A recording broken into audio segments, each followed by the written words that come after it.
Mr. Chairman, Mr. Zuckerberg, welcome. Thank you for being here. Mr. Zuckerberg, does Facebook consider itself a neutral public forum? Senator, we consider ourselves to be a platform for all ideas. Let me ask the question again. Does Facebook consider itself to be a neutral public forum? And representatives of your company have given conflicting answers on this. Are you a First Amendment speaker expressing your views, or are you a neutral public forum allowing everyone to speak? Senator, here's how we think about this. I don't believe that there is certain content that clearly we do not allow, right? Hate speech, terrorist content, nudity, anything that makes people feel unsafe in the community.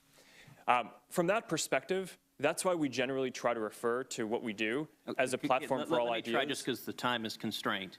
It's just a simple question. The predicate for Section 230 immunity under the CDA is that you are a neutral public forum. Do you consider yourself a neutral public forum, or are you engaged in political speech, which is your right under the First Amendment?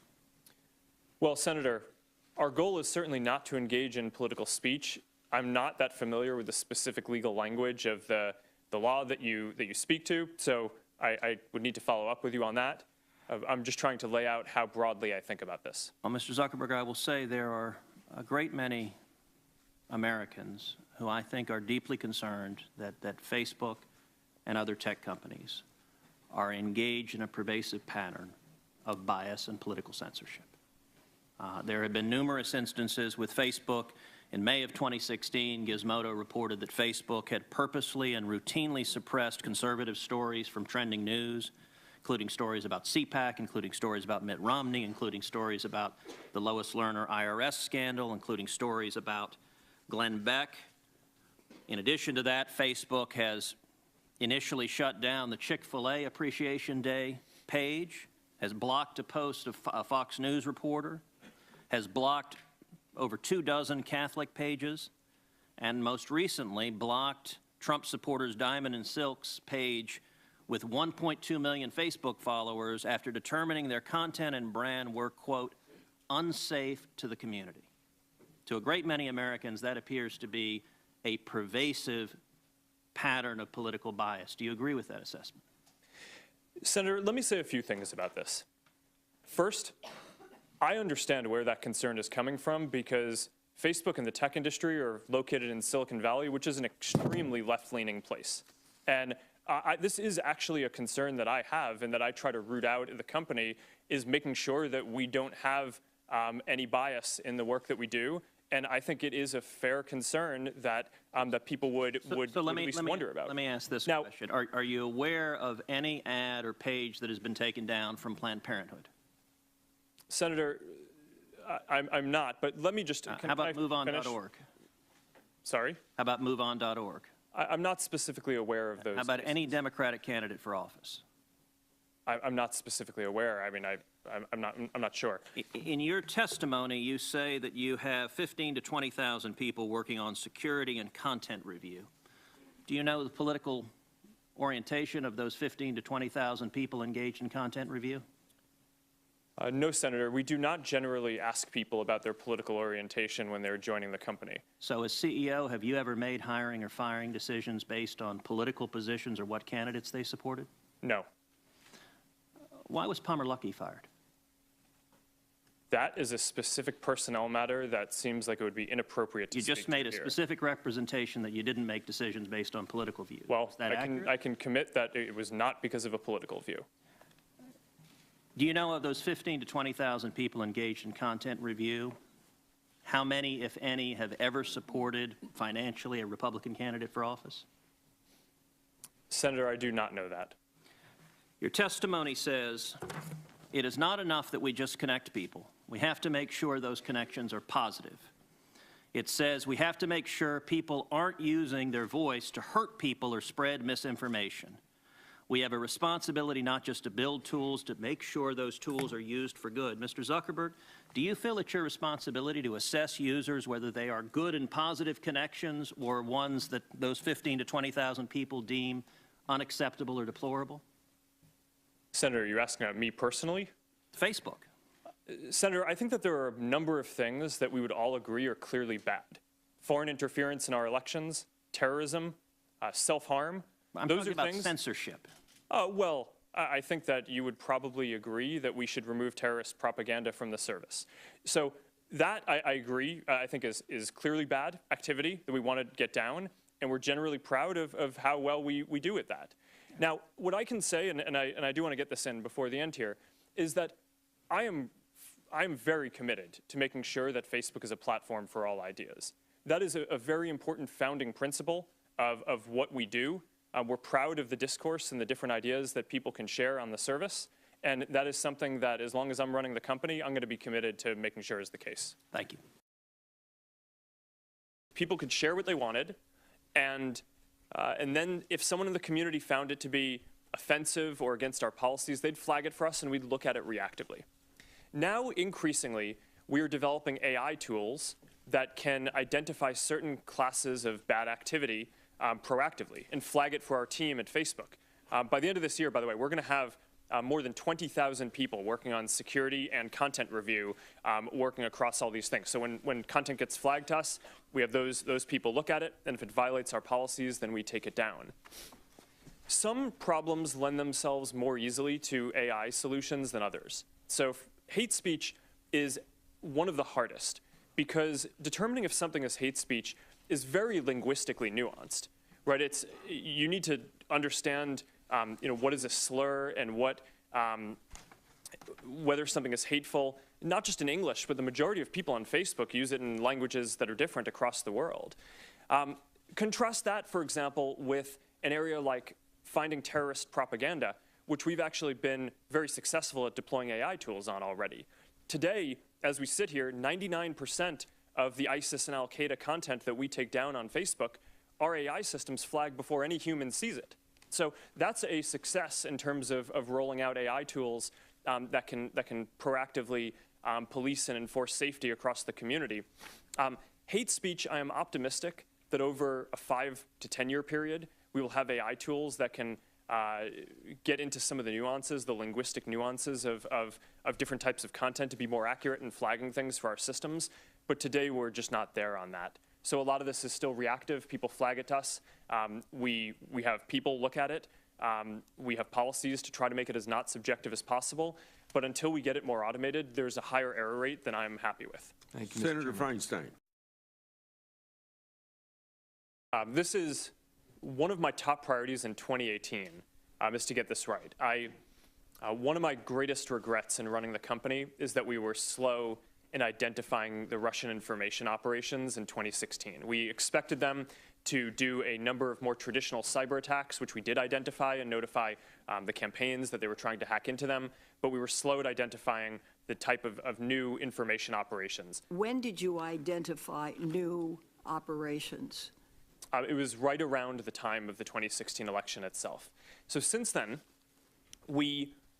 2018 is an incredibly important year for elections, not just with the US midterms, but around the world. There are important elections in India, in Brazil, in Mexico, in Pakistan, and in Hungary that we want to make sure that we do everything we can to protect the integrity of those elections. Now, I have more confidence that we're going to get this right because since the 2016 election, there have been several important elections around the world where we've had a better record. There was the French presidential election, there's the German election, there was the US Senate Alabama special election last year. Explain what is better about the record.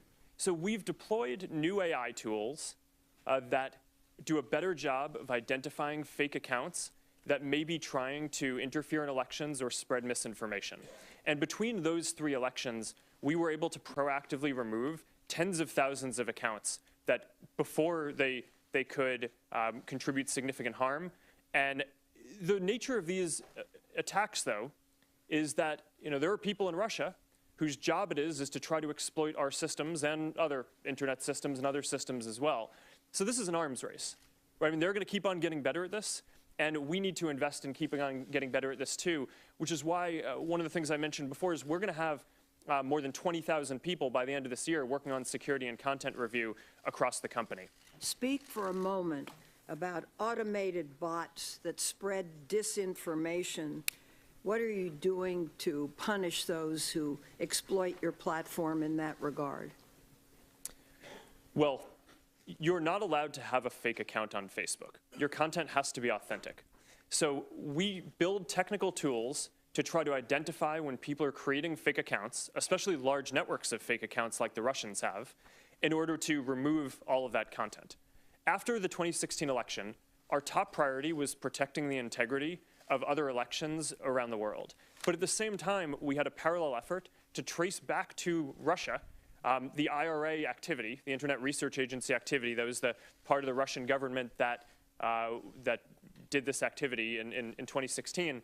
And just last week, we were able to determine that a number of Russian media organizations that were sanctioned by the Russian regulator were operated and controlled by this Internet Research Agency. So we took the step last week. There was a pretty big step for us of taking down sanctioned news organizations in Russia as part of an operation to remove 270 fake accounts and pages, part of their broader network in Russia.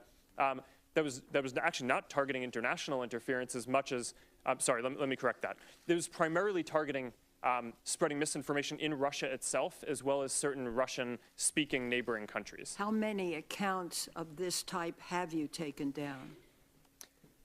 Across, in the IRA specifically, the ones that we've pegged back to the IRA, we can identify the 470 in the American elections and the 270 that we specifically went after in Russia last week. There are many others that our systems catch, which are more difficult to attribute specifically to Russian intelligence.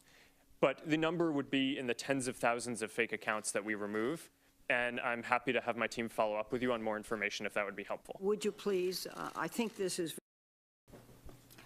Do you believe the European regulations should be applied here in the U.S.? Senator, I think everyone in the world deserves good privacy protection. And regardless of whether we implement the exact same regulation, I would guess that it would be somewhat different because we have somewhat different sensibilities in the U.S. as do other countries.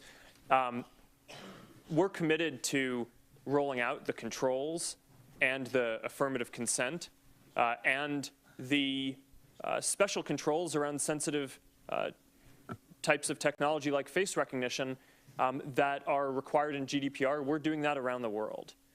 So I think it's certainly worth discussing whether we should have something similar in the US. But what I would like to say today is that we're going to go forward and implement that regardless of what the regulatory outcome is. I understand with regard to suggested rules or suggested legislation, there are at least two schools of thought out there. One would be the ISPs, the Internet Service Providers, who are advocating for privacy protections for consumers that apply to all online entities equally across the entire Internet ecosystem. Now, Facebook is an edge provider, on the other hand. It's my understanding that many edge providers, such as Facebook, may not support that effort because edge providers have different business models than the ISPs and should not be considered like services. So do you think we need consistent privacy protections for consumers across the entire Internet ecosystem that are based on the type of consumer information being collected, used, or shared, regardless of the entity doing the collecting or using or sharing? Senator, this is an important question. I would differentiate between ISPs, which I consider to be the pipes of the internet, and the platforms like Facebook or Google or Twitter or YouTube that are the apps or platforms on top of that. I think in general, the expectations that people have of the pipes are somewhat different from the platforms. So there might be areas where there needs to be more regulation in one and less in the other, but I think that there are going to be other places where there needs to be more regulation of the other type. Specifically, though, on the pipes, one of the important issues that I think we face and have debated is when you say pipes, you mean ISPs. The ISPs. Yeah. And I know net neutrality has been a hotly debated topic. And one of the reasons why I have been out there saying that I think that that should be the case is because I look at my own story of when I was getting started building Facebook at Harvard. I only had one option for an ISP to use. And if I had to pay extra in order to make it so that my app could potentially be seen or used by other people, then we probably wouldn't be here today. Okay, but we're talking about privacy concerns, and let me just say, we'll have to follow up on this, but I think you and I agree this is going to be one of the major items of debate if we have to go forward and do this from a governmental standpoint. Let me just move on to another couple of items. Is it true that, as was recently publicized, that Facebook collects the call and text histories of its users that use Android phones? Senator, we have an app called Messenger for sending messages to your Facebook friends, and that app offers people an option to sync their text messages into the messaging app and to make it so that, so basically, so you can have one app where it has both your texts and your Facebook messages in one place. We also allow people the option of You can opt in or out of that? Yes, Is it is easy to opt-in. opt out? It is opt-in. You have to affirmatively say that you want to sync that information before we get access to it. Unless you opt in, you don't collect that call and text history. That is correct. And is that true for, is this practice done at all with minors, or do you make an exception there for persons aged 13 to 17? I do not know. We can follow up. Okay, do that. Let's do that. And one other thing, there have been reports that Facebook can track a user's internet browsing activity even after that user has logged off of the Facebook platform. Can you confirm whether or not this is true? Senator, I want to make sure I get this accurate, so it would probably be better to have my team follow up So you don't know? afterwards. I know that people use cookies on the internet, and that you can probably correlate activity between sessions. We do that for a number of reasons, including security and including measuring ads to make sure that the ad experiences are the most effective, which of course people can opt out of. But I want to make sure that I'm precise in my answer, so when you let me follow up. When you get with back to me, after. sir, would you also let us know how Facebook discloses to its users that engaging in this type of tracking gives us that result? Yes. And thank you very much.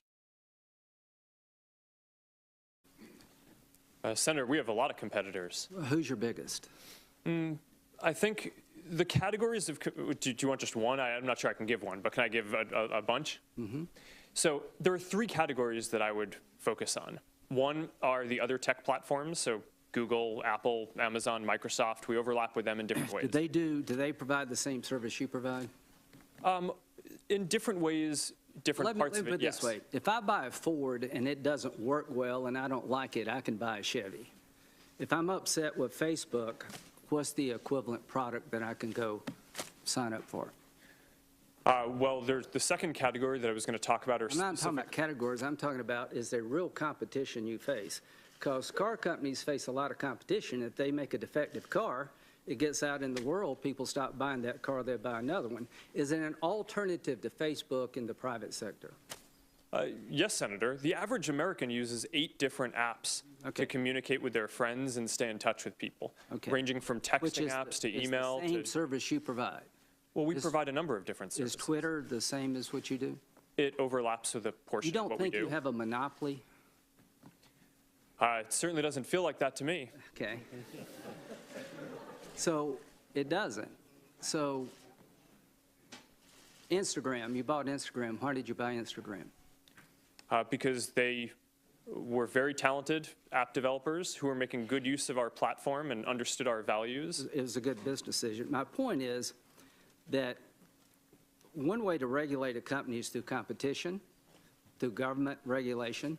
Here's the question that all of us got to answer. What do we tell our constituents, given what's happened here, why we should let you self-regulate? What would you tell people in South Carolina that, given all the things we've just discovered here, it's a good idea for us to rely upon you to regulate your own business practices? Well, Senator, my position is not that there should be no regulation. Okay. I think the internet is Do you increasingly embrace important. regulation? I think the real question, as the internet becomes more important in people's lives, is what is the right regulation, not whether there should be or But not. you as a company welcome regulation? I think if it's the right regulation, then Do you yes. think the Europeans have it right? I think that they get things right. Have you ever submitted? That's true. So would you work with us in terms of what regulations you think are necessary in your industry? Absolutely. Okay, would you submit to us some proposed regulations? Yes, and I'll have my team follow up with you so that way we can have this discussion across the different categories where I think that this discussion needs to happen. Look forward to it. When you sign up for Facebook, you sign up for terms of service. Are you familiar with that? Yes. Okay. It says, the terms govern your use of Facebook and the products, features, apps, services, technologies, software we offer, Facebook's products or products, except where we expressly state that separate terms and not these apply. I'm a lawyer, I have no idea what that means. But when you look at terms of service, this is what you get. Do you think the average consumer understands what they're signing up for? I don't think that the average person likely reads that whole document. Yeah. But I think that there are different ways that we can communicate that and have a responsibility to do so. Do you agree with me that you better come up with different ways because this ain't working? Well, Senator, I think in certain areas that is true. And I think in other areas, like the core part of what we do, right? If you think about just at the most basic level, people come to Facebook, Instagram, WhatsApp, Messenger about 100 billion times a day to share a piece of content or a message with a specific set of people. And I think that that basic functionality, people understand because we have the controls in line every time. And given the volume of the activity and the value that people tell us that they're getting from that, I think that that control in line does seem to be working fairly well. Now, we can always do better. And there are the services are complex and there is more to it than just you go and you post a photo. So I agree that in many places we could do better. But I think for the core of the service, it actually is quite clear. Thank you, Senator Graham. Senator Cole. Thank you very much, Mr. Chairman. Mr. Zuckerberg, would you be comfortable sharing with us the name of the hotel you stayed in last night?